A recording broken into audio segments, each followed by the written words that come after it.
Nah, sebelum masuk kepada pembelajaran, kita persiapkan diri kita untuk berdoa.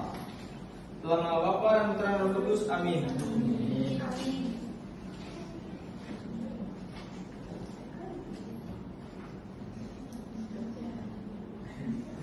Nah, di sini ada yang tahu ini gambar apa? Gambar orang.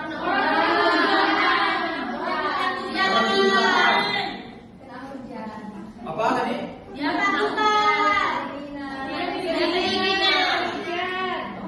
Oke, tadi benar pertanyaannya.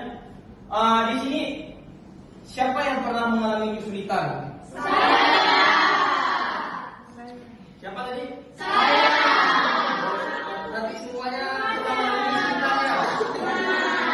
Nah, pertanyaan yang kedua, apa sih yang kalian lakukan saat kalian mengalami kesulitan?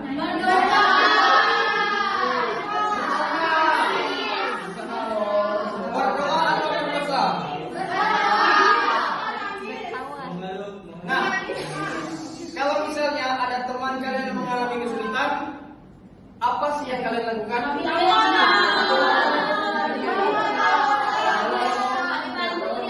Nah, dari gambar ini kita bisa lihat ketika ada teman kita yang mengalami kesulitan, kita menolongnya.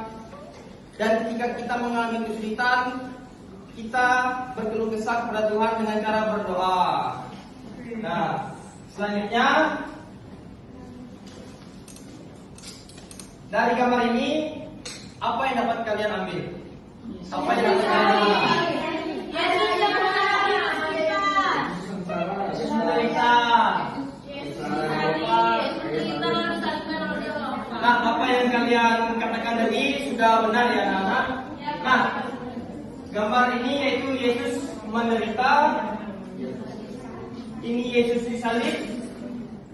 Nah, ini Yesus wafat.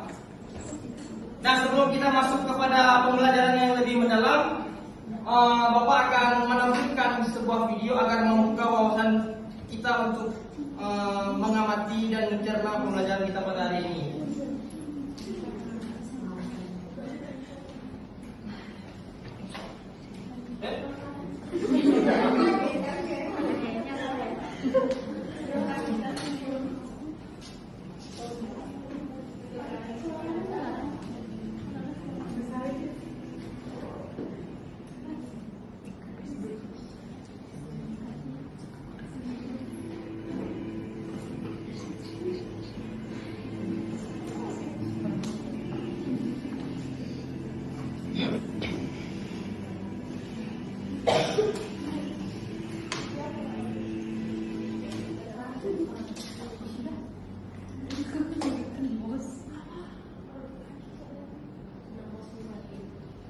langsung ya.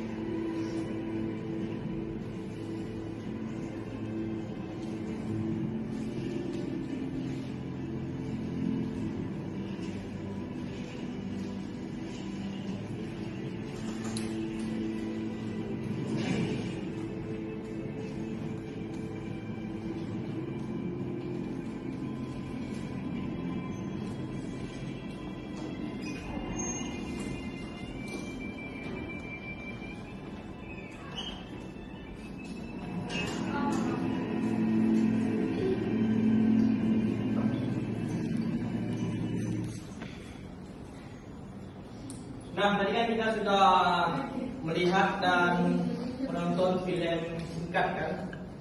Nah, di sini pertanyaan Bapak, mengapa Yesus menderita dan wafat di salib? Ya, selain dosa-dosa manusia, apalagi?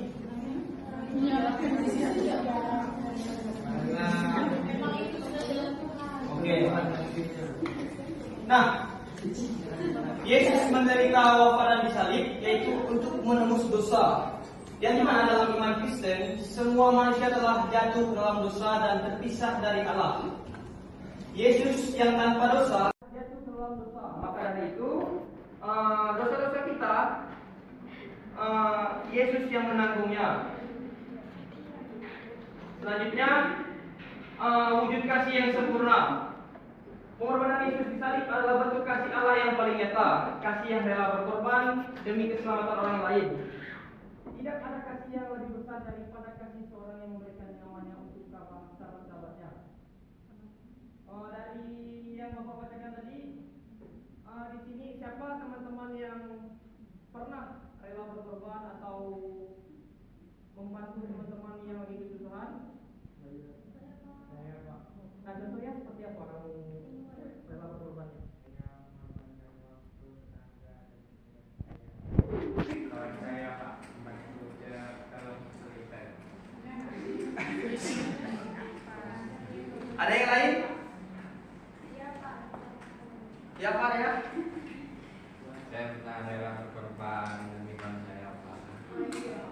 Rela berkorban seperti apa? Waktu itu kami mandi ke sungai Pak. Kawan saya hanyut. Saya tolongnya tapi saya hanyut. Dia selamat. Surat kita ya? Nah, Yesus menderita wafat dan dimakamkan itu merupakan ketaatannya kepada kehendak Bapa.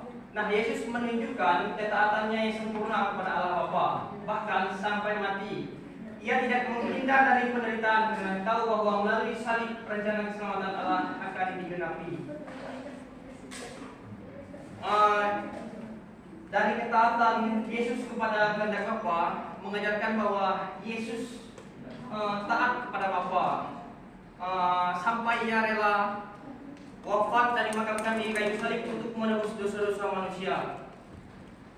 Maka dari itu kita harus meneladani hidup Yesus agar kita taat. Mengapa? Agar dosa-dosa kita diampuni.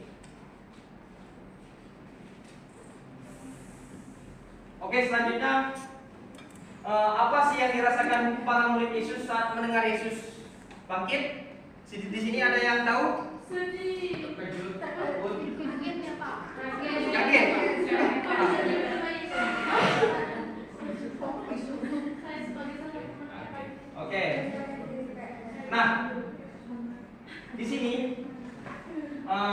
apa yang dikatakan teman-teman sekalian ada yang benar. Nah, di sini para murid Yesus awalnya takut, bingung, dan ragu ketika mendengarkan kabar bahwa Yesus telah bangkit. Nah, mereka sulit percaya karena baru saja menyaksikan penyaliban dan merasa kehilangan. Dicantumkan dalam Lukas 24 ayat 11.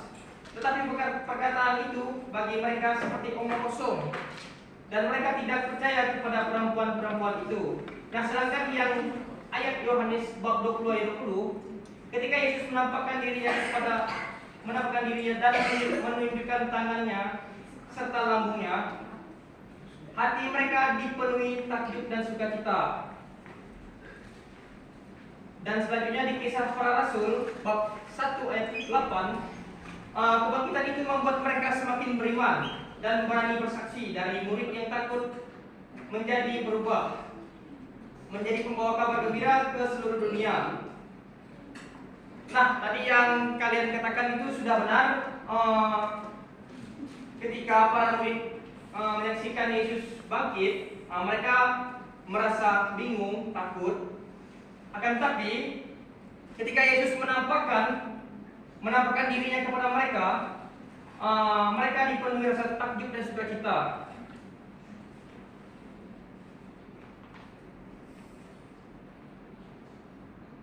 Selanjutnya, hubungan kisah Yesus yang menderita dengan pengalaman kita saat mengalami kesulitan. Nah, di sini ada yang tahu kisah Yesus menderita ini dengan pengalaman yang telah kita rasakan? Di sini ada yang tahu? Maksudnya saat kita mengalami kesulitan. Di sini ada yang tahu? Ya.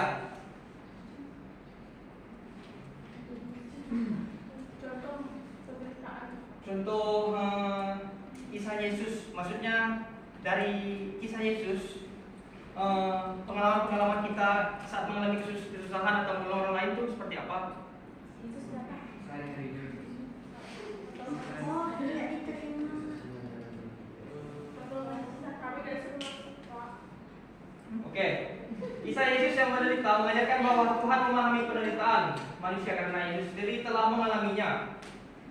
Nah, saat kita menghadapi kesulitan, kita diingatkan bahwa penderitaan bukanlah akhir, melainkan jalan menuju kemenangan dan kebangkitan. Nah, anak-anak, seperti Yesus yang bangkit setelah disalibkan, nah, melalui keteladanan-Nya, Yesus menunjukkan ketaatan, kesabaran, dan kasih yang rela berkorban sehingga kita pun diajak untuk percaya kepada kehendak Tuhan, bersikap tabah dan mengasihi sesama di tengah penderitaan. Sebab kepada hal ini kamu dipanggil karena Kristus pun telah menderita untuk kamu dan telah meninggalkan teladan bagimu supaya kamu mengikuti jejaknya. Nah, dari ayat 1 Petrus bab 2 ayat 21 ingin mengajak kita agar kita meneladani sikap Yesus, seperti ketaatannya, kesabaran, menebarkan kasih, rela berkorban. Nah, hal-hal itu bisa kita terapkan kepada baik, waktunya sudah lewat. teman-teman sekalian. Terima kasih.